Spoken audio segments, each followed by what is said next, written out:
परमेश्वर के धन्य नाम की महिमा हो। प्रभात मनन के सत्र 1484 में आप सभी का बहुत ही विनम्रता के साथ स्वागत करता हूं। आइए आज का मनन के लिए हम पढ़ते हैं तीमुथियुस को भेजी गई पौलुस की दूसरी पत्री अध्याय 2 पद 12। यदि हम धीरज से सहते रहेंगे तो उसके साथ राज भी करेंगे, यदि हम उसका इनकार करेंगे तो वो भी हमारा इनकार करेगा। Yusuf, Daniel, Shadrach, Meshach, Abednego आदि यहाँ तक संडे स्कूल के बच्चों के लिए भी परिचित नाम है। ये सभी लोग पुराने नियम के काल में धार्मिकता के कारण दुख उठाए हुए लोग हैं, जिसको अपनी सहनशीलता के परिणाम स्वरूप अपने जमाने के राजाओं के संग राज करने का अवसर मिला था। यहाँ अवश्य हम मसीह लोग समझने की एक बात है, ये भक्तगण ऐसे लोग नहीं थे जो चुपचाप बैठकर सताव को सहा या चुपचाप रहने के कारण सताव को सहा, परंतु इसलिए दुख उठाया क्योंकि वे लोग अधार्मिकता के खिलाफ आवाज उठाई। यूसुफ से उनके भाई लोग इसलिए नफरत किया क्योंकि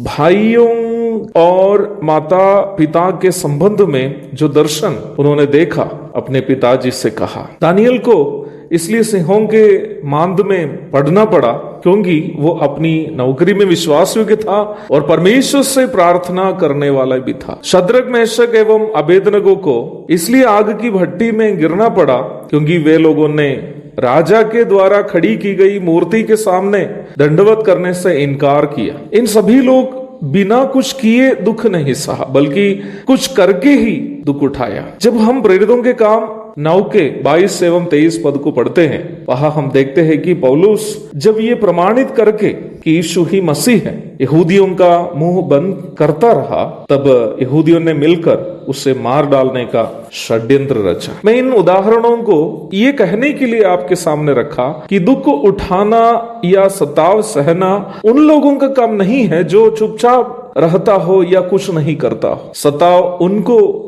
सहना पड़ता है जो कुछ करता है, आवाज उठाता है, सच्चाई बोलने का हिम्मत करता है, उन्हीं को ही दुख सहना पड़ता है। जब यूसुफ ने पोतीफर की पत्नी को ये याद दिलाई कि वो पोतीफर की पत्नी है तो यूसुफ को जेल जाना पड़ा। जब दानियल ने अपने सहकर्मियों को ये याद दिलाया कि राजा दारा ईश्वर नहीं है कि उससे प्रार्थना करे तो दानियल को शेरों की मांद में गिरना पड़ा। शद्रक, मेशक एवं अबेदनगो जब राजा नबूकदनेस्सर को याद दिलाया कि उन्होंने जो खड़ा किया वो मूर्ति ही है, परमेश्वर नहीं, उनको आग की भट्टी में गिरना पड़ा। प्यारो, इन सभी लोग सच्चाई बोलने का हिम्मत ये जानते हुए किया कि उसके परिणाम स्वरूप उनको क्या सहना पड़ेगा, परंतु उनका परमेश्वर इतना विश्वास योग्य था कि इन सभी 5 लोग जिन राजाओं के देश में कष्ट सहा, उन्हीं राजाओं के साथ राज्य करने में भी सहभागी हुए। यूसुफ बाद में मिस्र के राजा फिरौन के प्रधानमंत्री बन गया। उत्पत्ति 41 की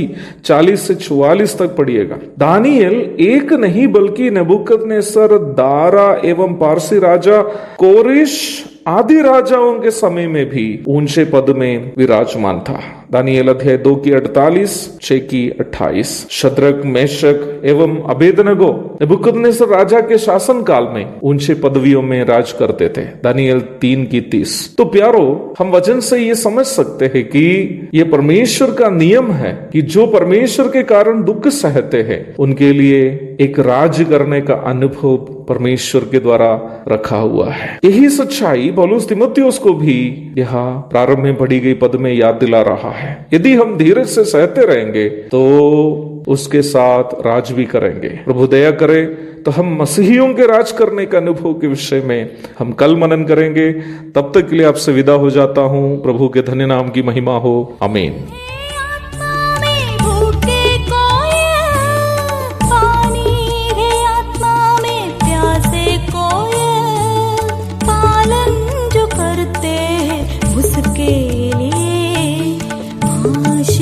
पाने का साधन है ये वचन, प्यारा वचन ईशो।